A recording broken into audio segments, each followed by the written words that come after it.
तो आज का हमारा टॉपिक है पैकिंग इन सॉलिड्स। हमारे सॉलिड्स के जो यूनिट सेल्स होते हैं उनमें पार्टिकल्स किस तरीके से अरेंज्ड हैं, पैक्ड हैं, एक दूसरे के नज़दीक हैं, वो आज हम पैटर्न पढ़ेंगे। तो वो जितने ज़्यादा क्लोज होंगे उतनी ज़्यादा डेंसिटी होगी हमारे सॉलिड की। ठीक है, तो इसलिए हम क्या कहते हैं, पैकिंग ऑफ सॉलिड्स को क्लोज्ड पैकिंग भी कहते हैं। ठीक है, अब इसमें क्या होता है, the constituent particles try to pack as closely as possible so as to attain a state of maximum possible density. Packing of solids in a row or linearly is 1D packing. ठीक है, क्या होता है कि अगर हम particles को एक लाइन में रख के सिर्फ देख रहे हैं कि वो किस तरीके से क्लोजली पैक्ड हैं, तो वो जो आएगी पैकिंग वो वन डायरेक्शन में होगी। ठीक है, वो सिर्फ लेंथ वाइज देखा जाएगा, उसमें कोई ब्रेड्थ हाइट नहीं होगी। तो उस वाली पैकिंग को हम क्या कहेंगे, 1D पैकिंग कहेंगे। जैसे कि हम यहाँ पे दिखाते हैं, ये मैंने यहाँ पे पार्टिकल्स शो किए हुए हैं। इन पार्टिकल्स में हम क्या देखते हैं कि एक पार्टिकल को उसके आसपास सिर्फ दो ही पार्टिकल्स हैं जो टच करेंगे। तो हम देखते हैं कि एक पार्टिकल के साथ कितने पार्टिकल्स अटैच्ड हैं, उसे हम कोऑर्डिनेशन नंबर कहते हैं। तो 1D पैकिंग में या लीनियर पैकिंग में हमें कोऑर्डिनेशन नंबर क्या मिलता है, 2 कोऑर्डिनेशन नंबर मिलता है। और ज्योमेट्री हमारी लीनियर होती है, surrounded by two spheres, hence the coordination number is 2. Geometry is linear. उसके बाद अगर हम किसी प्लेन पे अपने स्फेयर्स रखेंगे, पार्टिकल्स रखेंगे, तो वो क्या हो जाएगी, उसमें लेंथ वाइज भी हम देखते हैं और ब्रेथ वाइज भी देखते हैं। मतलब हम दो डायरेक्शन में उसको मेजर करेंगे जाके, तो वो आ जाएगा आपके पास 2D। फॉर एग्जाम्पल मेरे पास ये प्लेन पेपर है और मैंने इसके हर जगह पे पार्टिकल्स रखे हुए हैं। ठीक है, तो ऐसे लेंथ वाइज भी रखे हुए होंगे और ऐसे ब्रेथ वाइज भी रखे होंगे। तो मैं क्या करूँगी, मैं इसको देखूंगी कि कितनी ज़्यादा डेंसिटी है, किस तरीके से वो पैक्ड है क्लोजली। ठीक है, तो उसको क्या कहेंगे हम, 2D पैकिंग। दोनों डायरेक्शन में जाके हम स्टडी कर रहे हैं, हमारे पास 2D पैकिंग आती है। तो particles arranged on surface are plane, their packing is known as 2D packing or 2D close packing. In this case, there are two common ways of packing. इसमें जो हमारे पास प्लेन में या सरफेस पे हम पैकिंग देख रहे होते हैं पार्टिकल्स की, पार्टिकल्स को हम एज ए सफेयर लेते हैं, इसलिए मैं यहाँ पे सिंपली सफेयर कह के चलूँगी। तो पार्टिकल्स की ये जो पैकिंग होती है on the face of a cubic cell और ऑन ए पेपर प्लेन, ठीक है, तो उस पर हम क्या कहेंगे, वो 2D पैकिंग होगी हमारे पार्टिकल्स की, स्फेयर्स की। तो 2D अरेंजमेंट जो है, 2D पैकिंग जो है पार्टिकल्स की, वो दो वे में हम देखते हैं। पहला आएगा, द पार्टिकल्स और sphere of adjacent rows lie just one over the other and show horizontal as well as vertical alignment. In this case one sphere is in direct contact with four spheres forming a square. This type of 2D packing is called square close packing. तो देखिए इसमें क्या कह रहे हैं ये, कि horizontally alignment में भी होते हैं और वर्टिकली भी अलाइनमेंट में होते हैं। मतलब अगर हॉरिजेंटली देखा जाए तो हर स्फेयर जो होगा एक दूसरे को टच करेगा, और वर्टिकल रो जो बनेगी उसमें भी हर स्फेयर एक दूसरे के साथ टच करके होगा, कोई गैप नहीं होगा। तो मैं आपको बताती हूँ कैसे। फॉर एग्जाम्पल ये स्फेयर बनाए मैंने एक रो में, ये स्फेयर बनाए, ये एक दूसरे के साथ टच करके चल रहे हैं। ये हॉरिजेंटल लाइन है, ये क्या है, हॉरिजेंटल लाइन है, हॉरिजॉन्टल लाइन है। उसके बाद अगर मैं डाउनवर्ड चलूंगी तो ये क्या होगी, वर्टिकल, ये क्या होगी, वर्टिकल लाइन होगी। तो ऐसे भी एक दूसरे के साथ ये क्या है, अलाइनमेंट, मतलब बिल्कुल सीध में है। ठीक है, वर्टिकली भी सीध में आ रहे हैं और हॉरिजेंटली भी सीध में आ रहे हैं। ये जुड़ के होगा यहाँ पे। वैसे हर रो वर्टिकली भी होगी, हर स्क्वायर जो होगा उसके सब वर्टिकल लाइन में भी अलाइनमेंट होगी और हॉरिजेंटली भी होगी। चाहे आप इसको पिक करके देखें, इसको पिक करके देखें, इसके साथ में वर्टिकली भी लाइन बन रही है और ये हॉरिजेंटली भी इसके साथ लाइन बन रही है।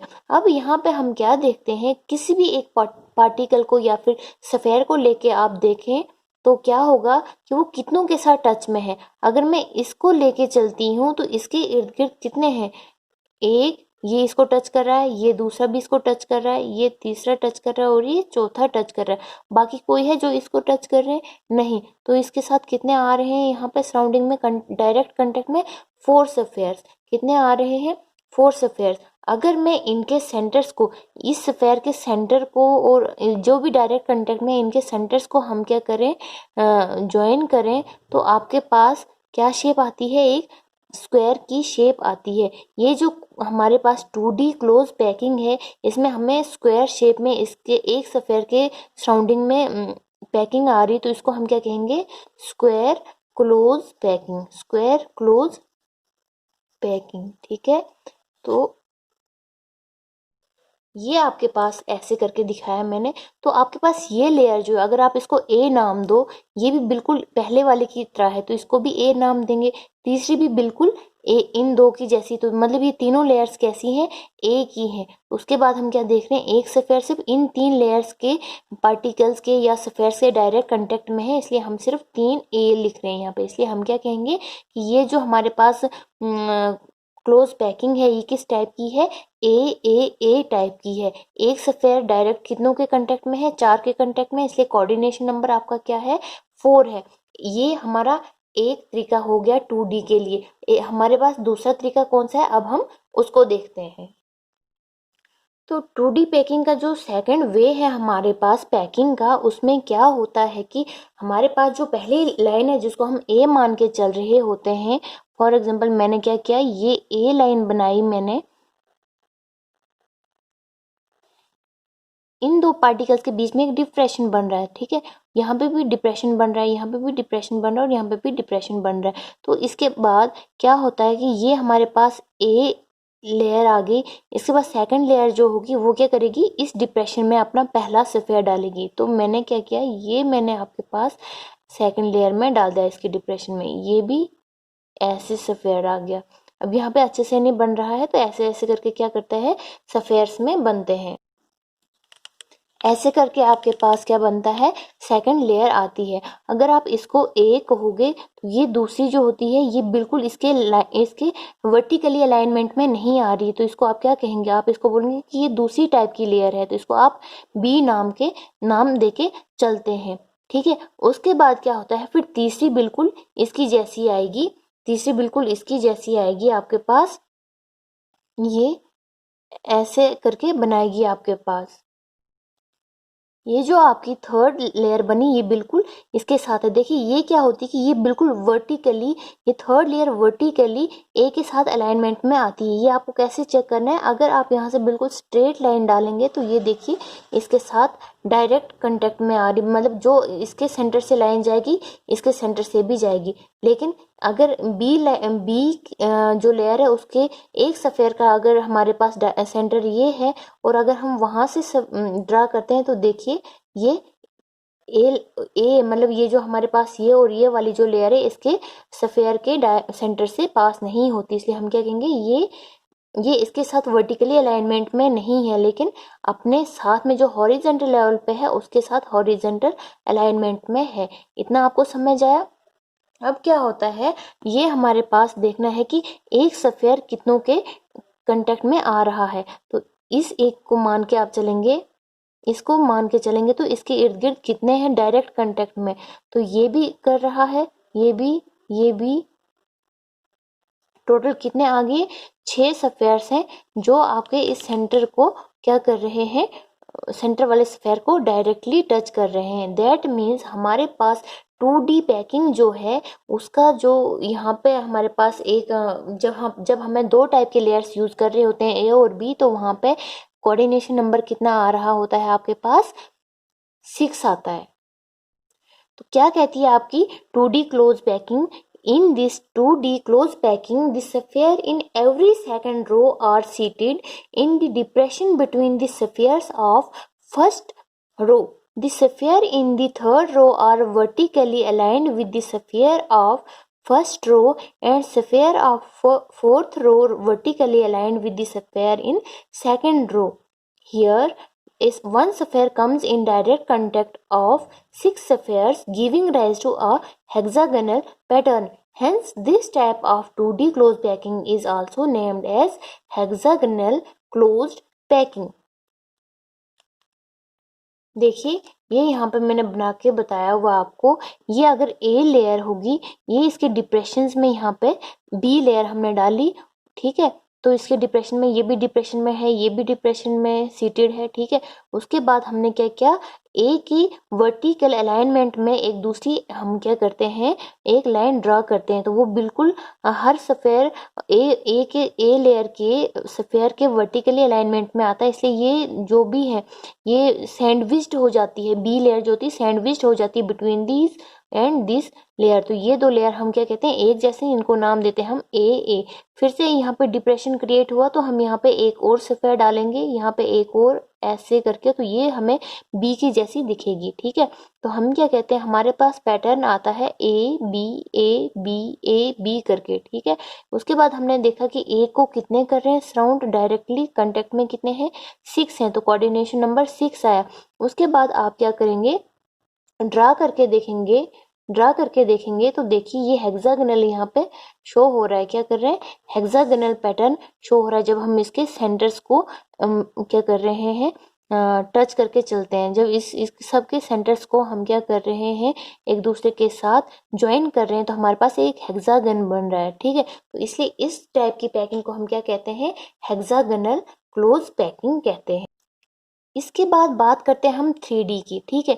ये 2D हमें आया, तो अब हम क्या करेंगे 3D के लिए हम क्या करते हैं, एक मतलब 3D के लिए हम क्या करेंगे, ये जो लेयर हमारे पास आई ए बी करके, अब हम इसको हम होल को एज ए लेयर मानेंगे, ठीक है। इसको हम एज ए शीट मान के चलेंगे। तो उसके बाद इस पे हम क्या करेंगे, हम कहेंगे कि ये एक लेयर है, ठीक है। देखिए ये ऐसे हमारे पास लेयर बनती है, इसमें हमें ये ए थी, ये बी थी, ये ए थी, लेकिन जब हमें 3D को लेकर स्टडी करनी होती है तो हम इस पूरे को क्या मान के चलेंगे, एज ए लेयर मान के चलेंगे। इसमें हमारे पास क्या होता है, देखिए ये जो हमारे पास खाली सरफेसेस बचे हुए होते हैं, इनको हम क्या कहते हैं, वॉइड्स कहते हैं। क्या कहते हैं, वॉइड्स कहते हैं। इसमें हमें वॉइड्स जो मिले, एक तो हमारे पास ऐसे ट्रायंगुलर वाइड मिल गया, दूसरे वाले में हमें क्या बन रहा है, दूसरा जो वाइड है हमारे पास वो ऐसे करके है, ठीक है। उसका जो ये एक कोन जो है वो हमारे पास ऐसे लगता है कि ये ऊपर की ओर बनाई हुई, तो ये इन्वर्टेड है, ये इन्वर्टेड ट्रायंगल हमारे पास मिल रही है। तो हमारे पास क्या मिल रहा है, यहाँ पे वॉइड्स कितने टाइप के, 2 टाइप के मिल रहे हैं। इसको आप मान के चल रहे हैं, ये पूरी जो लेयर आपको यहाँ पे दिख रही है, ये आपकी ए लेयर है। 3D की हम बात कर रहे हैं। तो अब क्या करेंगे, इसके ऊपर हमें क्या करनी है, इनमें से किसी एक वॉइड को लेके उसको कवर करना है, ठीक है। क्या करना है, उसको कवर करना है। तो आप क्या करेंगे, इसको कवर करने के लिए आप क्या करेंगे, आप ऐसे करके इसको कवर करेंगे, ठीक है। सिर्फ इसको, ये वाला कवर नहीं करना है आपने, ठीक है, ये वाला कवर नहीं करना है। तो ये आपके पास आया, हमने क्या किया, एक वाले को कवर किया और एक को हमने अनकवर्ड रखा। तो इसमें मैं फिर से बताती हूँ, एक कवर्ड को मैं क्या करके बताती हूँ, ये जो हमने कवर करके रखा हुआ है, ये वाइड हमने कवर करके रखा, ये अनकवर्ड रखा, ये कवर्ड रखा हमने,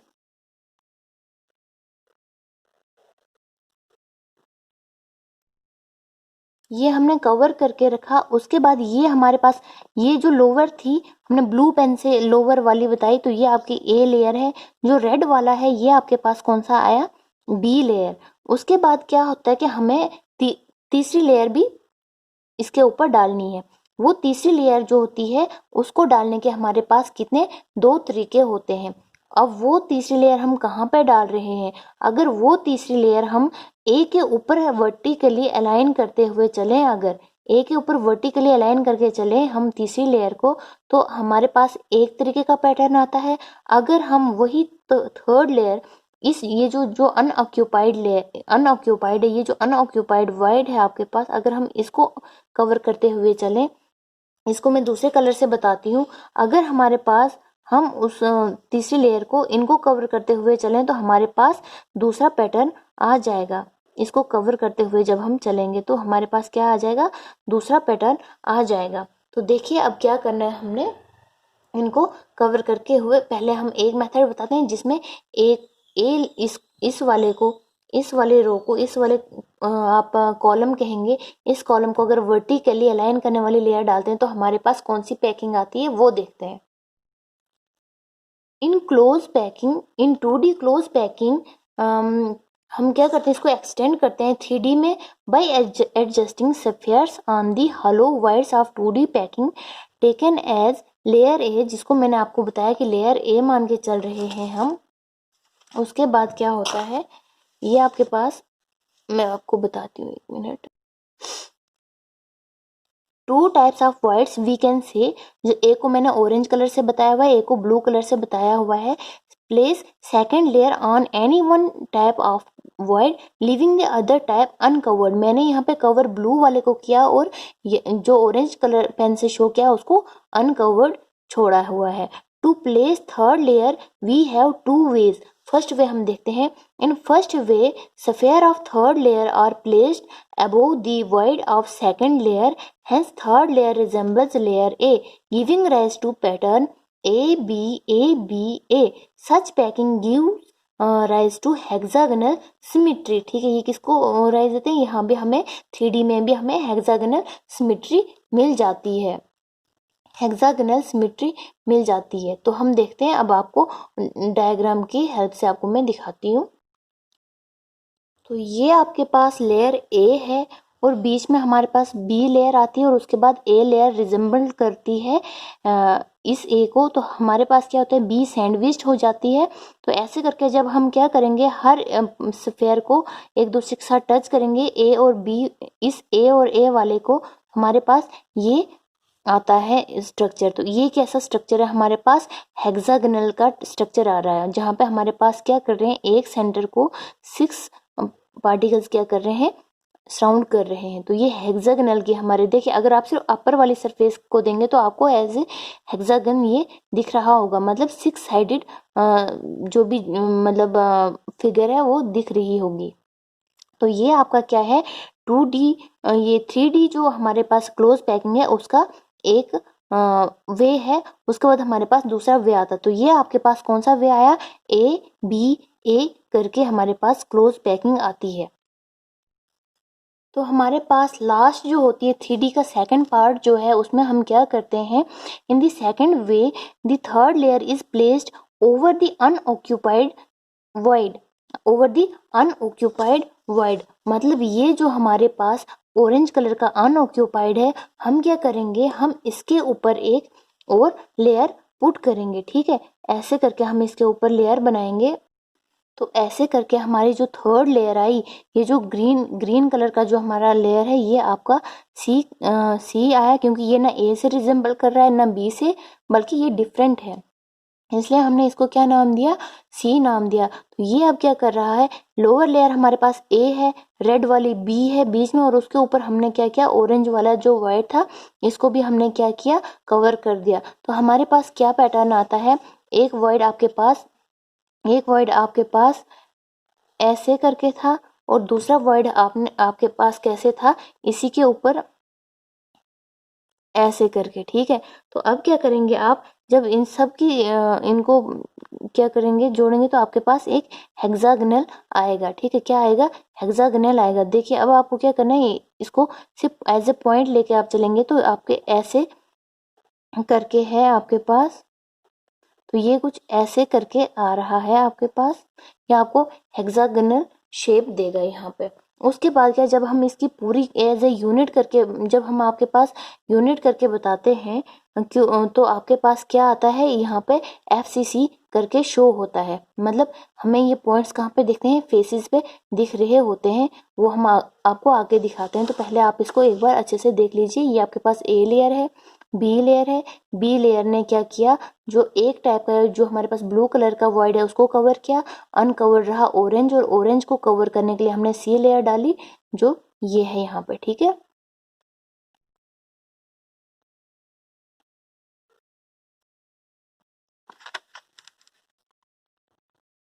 in this layer, this third layer is different as that of A, B. Hence, in this case, we have ABC pattern, and the fourth layer corresponds to that of A. ठीक है, C के बाद जो हमारे पास चौथी layer होगी वो A के साथ मैच करेगी।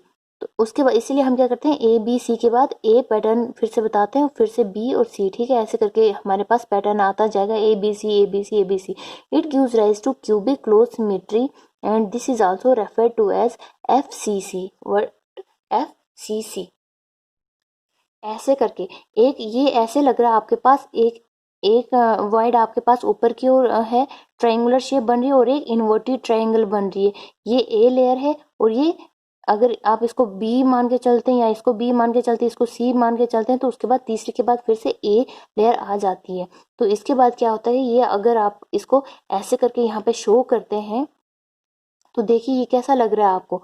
ये ऐसे लग रहा है कि आपके पास एक क्यूब बन गया, जिसके कॉर्नर्स पे हर क्या है, पार्टिकल है, और हर फेस पे भी एक पार्टिकल है। इसलिए ये आपको क्या दे रहा है, FCC का पैटर्न दे रहा है, या आप इसको क्या कहते हैं, क्यूबिक क्लोज पैटर्न भी कहते हैं, क्यूबिक क्लोज पैकिंग भी कहते हैं। ठीक है, उसके बाद इसमें क्या बताते हैं, इसमें बताया जाता है कि एक आपके जो इसमें बताया जाता है कि आपके एक पार्टिकल को, एक सफेयर को 3D में 12 अदर सफेयर्स डायरेक्ट कांटेक्ट में होते हैं। ठीक है, कितने, 12 सफेयर्स उसको सराउंडेड होते हैं। इसलिए हमारे 3D में, 3D जो है आपका, 3D में आपको क्या मिला, एक तो आपको इसमें मिला हेक्सागोनल क्लोज पैकिंग, और दूसरा आपको मिला इसमें FCC या फिर CCP करके पैटर्न मिला। उसके बाद क्या कहते हैं कि ये कहते हैं कि इन दोनों का कोऑर्डिनेशन नंबर जो होता है 12 होता है। कितना होता है, 12 होता है कोऑर्डिनेशन नंबर। उसके बाद आपके पास थर्ड आता है कि अगर हमारे पास एक लेयर है जिसमें हमारे जो सफेयर्स हैं वो दूर दूर हैं, क्या है, दूर दूर हैं। ये मैंने आपको दूर दूर करके बताए, ये आपके सफेयर्स क्या हैं, दूर दूर हैं। ये ब्लू वाले जो भी हैं, इसको आप ए लेयर मान के चले, इसको क्या आप ए लेयर मान के चले। उसके बाद उसके ऊपर क्या आएगी, एक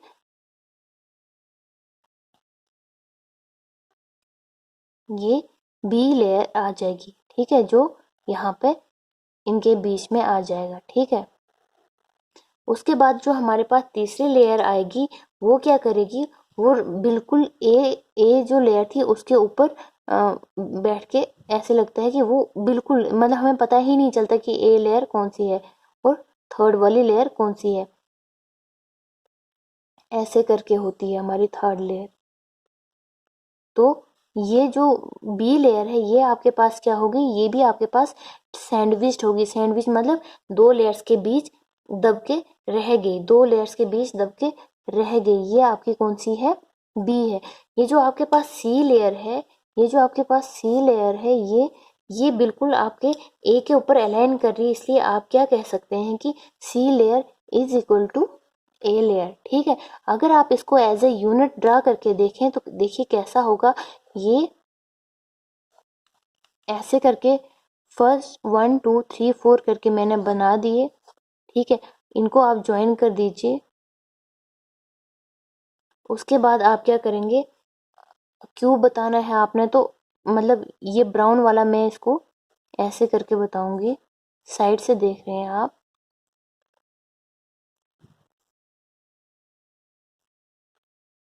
ठीक है। तो ये क्या करेगा, ये इसके ऊपर फिट हो जाएगा यहाँ पे, ये इसके ऊपर फिट हो गया।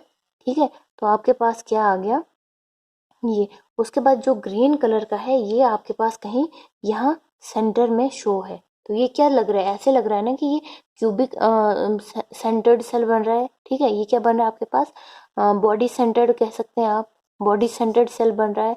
जब आपके पास जो सारे स्फेयर्स होते हैं ये काफ़ी एक दूसरे से डिस्टेंट पोजीशन पे होते हैं, तो आपको क्या अरेंजमेंट मिलती है पैकिंग की, बीसीसी मिलती है। ठीक है, बीसीसी। तो इसमें जो है ये उतना ज़्यादा एफिशिएंट नहीं होता क्योंकि इसकी डेंसिटी जो हमारा 3D का एफसीसी, सीसीपी या एससीपी था उससे कम होती है। तो मोर एफिशिएंट पैकिंग कहाँ पे हमारे पास होती है, जहाँ पे 12 कोऑर्डिनेशन नंबर है फिर या फिर 6 कोऑर्डिनेशन नंबर है।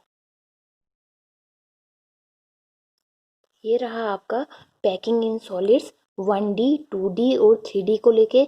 1D में हमें लीनियर पैकिंग देखते हैं हम, कोऑर्डिनेशन नंबर 2 है। 2D में हमारे पास दो टाइप की आती है, एक स्क्वायर क्लोज पैकिंग और दूसरी हेक्सागोनल क्लोज पैकिंग। और 3D में हमारे पास क्या आता है, 3D में हमारे पास आता है HCP हेक्सागोनल क्लोज पैकिंग और FCC या फिर CCP, या फिर उसमें हमें तीसरी भी मिलती है बॉडी सेंटर्ड को लेके BCC क्लोज पैकिंग। उसमें जो 2D है, 2D में हमें स्क्वायर क्लोज पैकिंग के लिए कोऑर्डिनेशन नंबर 4 होता है और हेक्सागोनल के लिए हमारे पास कोऑर्डिनेशन नंबर 6 होता है।